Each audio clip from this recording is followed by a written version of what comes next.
any conditions.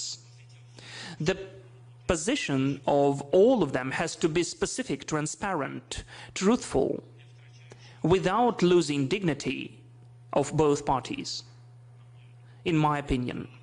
As for people discussing different issues, and not only of Ukraine, well, that's the question to them, to their societies and their leaders. That's definitely not about us.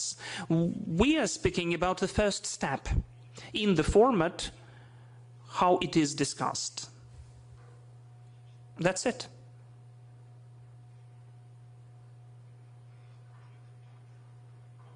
You, please. Good day, Mr. President. Mikhailo Gluchovsky, Glavkom. Last time when we met, you said that the red line for Ukraine is territory. We are not giving away anything. We comply with the constitution, but the President Trump administration said that the territories were discussed. Could you tell more details about which territories the delegations were speaking about? Thank you. Yesterday, I had off-rec with the journalists, and I already said about that. I wouldn't like to delve deeper into details and repeat myself. I understand it's important. Our position that we will never acknowledge the occupied Ukrainian territories as Russian under any conditions. And I instantly say that it's a very acute issue, understanding our position. And Russians really need that exactly. Where stubborn Ukrainians are doing, that's the thing which will hit in different formats, in different conversations, including the conversations with the US. The United States of America raised this question at the meeting in Jeddah. They got what Ukrainian position is. That's just what I just said. They also explained there are certain details which are hard to be explained just in words. We need to show on the map, as yesterday I told the journalists, for instance, when the city is just bisected to the right and the left sides, two banks of the river, of the Dnieper River, for instance, the city cannot live on the one side of the city and to have an enemy on the other side of the city. Then it means that the city is under occupation. It cannot live like that. So such points have to be detailized for our partners. If they know even about that, they don't know some of the details. We need to speak about that, and then the people understand how to bring life back, not just on paper. It's not paper life, it's real life. People need to live, to have opportunities, to have secure city and their own city. So it can't be a frozen conflict. There can't be a frozen conflict in the cities, in the villages, you see what I mean?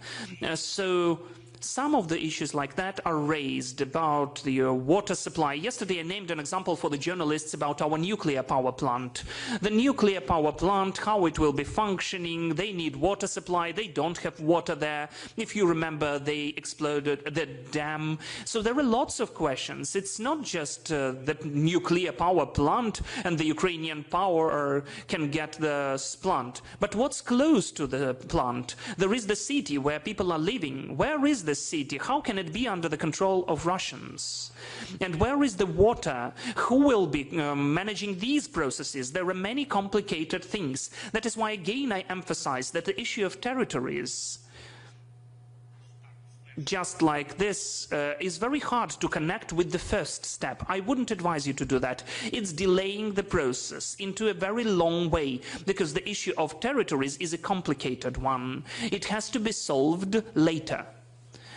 At the table of negotiations, there should be red lines mentioned instantly, and if the American and Russian sides are speaking about such topics, let them speak.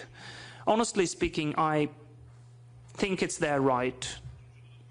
But Putin provides additional conditions. We heard about that.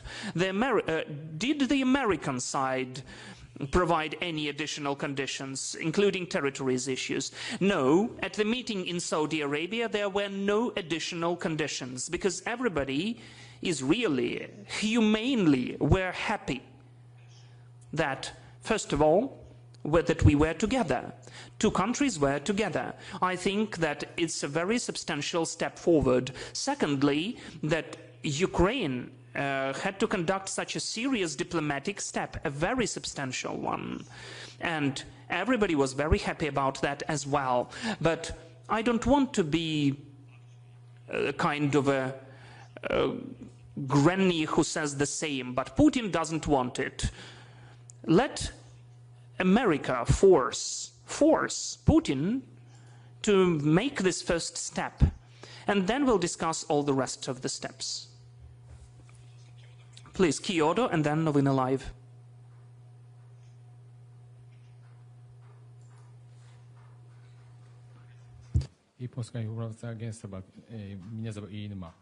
Are there still stockpiles Patriot missiles from America? It is reported today that the SAMPT missiles are almost out of stock. Is this true? If so, will Italy or France will provide it Ukraine? Thank you. As for the missiles of SAMPT, let me say the following. It never happened. There was never a situation when they were enough. This is the question about the systems. We are grateful to Italy, we are grateful to France, and it really depended on these two countries. We are grateful to them because they gave what they had in their arsenal. And those are complicated systems. They are good. Well, we can't say that they are similar or analog of Patriot. They are cool. They are hitting down, but not everything what Patriot can do. That's true. But we are grateful for such systems. I wouldn't like to speak about the region specifically, but they used to help and they are still helping. There is one issue with this system, or with these systems, a huge deficit, a lack of missiles, and it was forever. I don't want to say how many missiles we have, what's with them. It's a permanent issue, a permanent one. But I don't want Italy or France to be offended, because they provided these systems to us and the missiles as well. There are some types of weapons, let me tell you what the war told us. The war told us and taught us many things. One of the points, when you can take a license from the partner, you should do that, and we can then produce quicker. I did not get any licenses. I really wanted to. That was so important for me. Patriots, SAMPT, Hawks.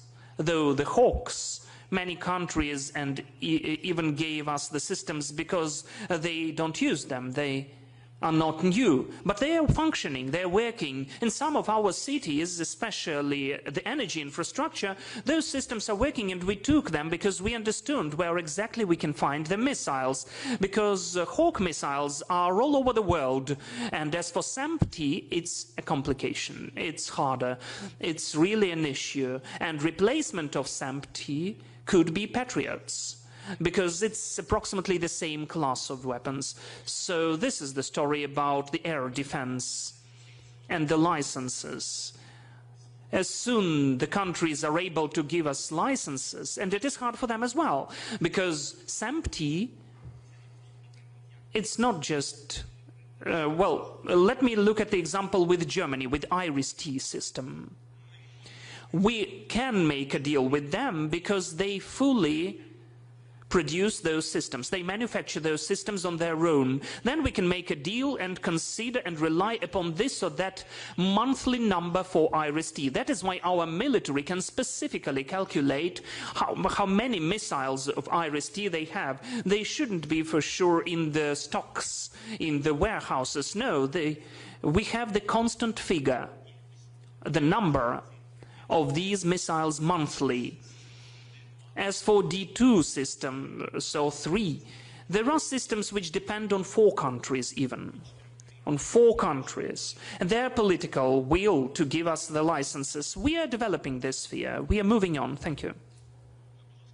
Yes, please, Novina Live. Thank you for such an opportunity, Novina Live. I have the question about the truce or ceasefire.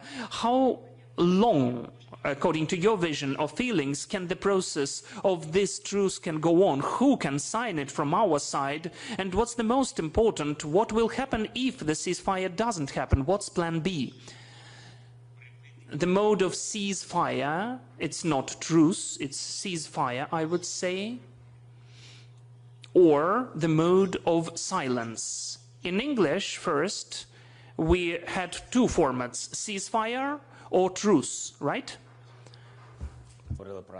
When we spoke about truce on air, on the sea, it meant truce.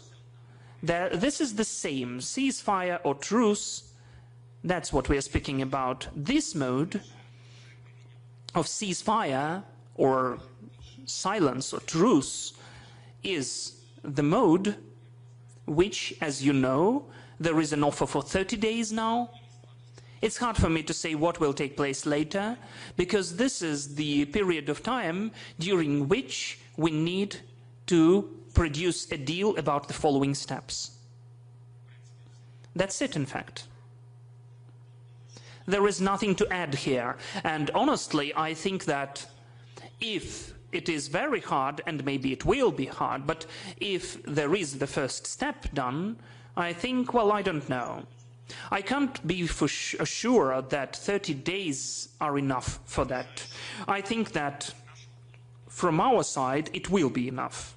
But when we have three parties, three sides, and we'll do everything to have not 3 but 4 sides, to be Europe to be included as well, and I would like us to be supported by the partners, it's important for us.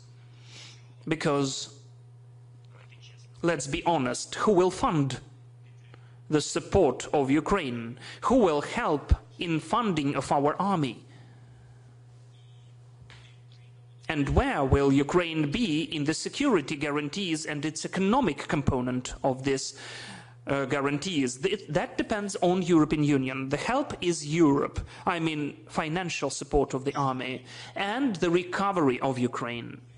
The whole world wants that, and maybe the whole world will do that, but we rely upon, first and foremost, upon Europe and America.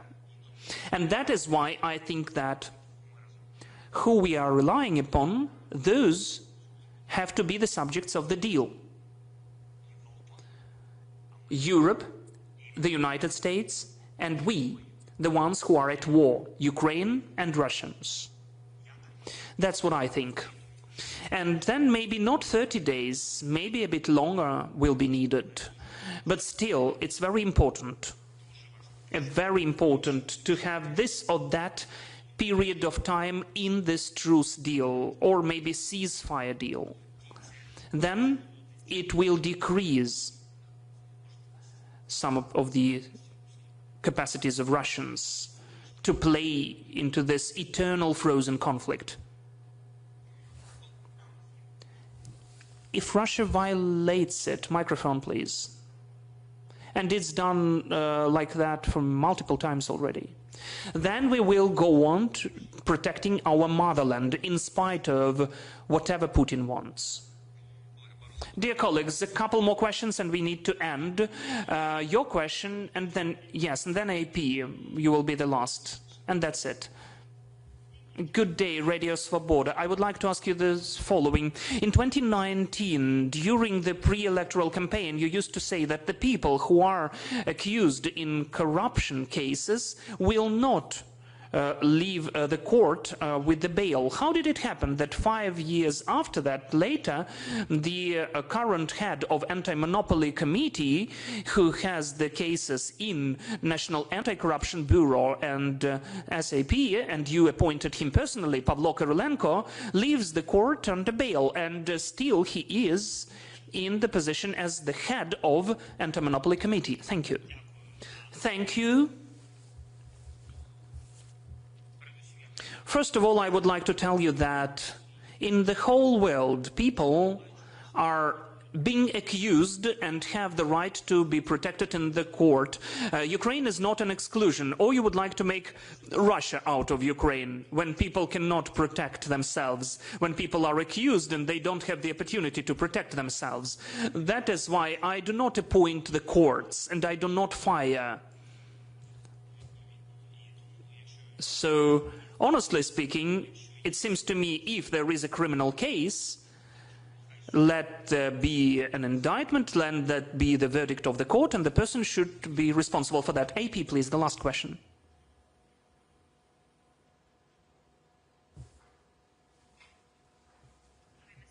Thank you very much. So just going back to the discussions you're having with your European allies about potential security guarantees, obviously a big question we have is, you know, let's say this arrangement occurs, Russia mounts an offensive, how will they respond? How will they protect Ukraine? At this point in the talks, and the discussions you're having, can you enlighten us if there are details of what the response could be? Could it be a direct strike on Russian assets, for example? Could it be something else? Is there any detail coming out of that aspect? Sorry, no, there are no details. There is the whole list of sanctions which can be imposed, and it seems to me all of the tools exist already. But which tools will be used, it's a question not to me. Thank you, dear colleagues. That's it. Thank you so much. Have a good day. Goodbye.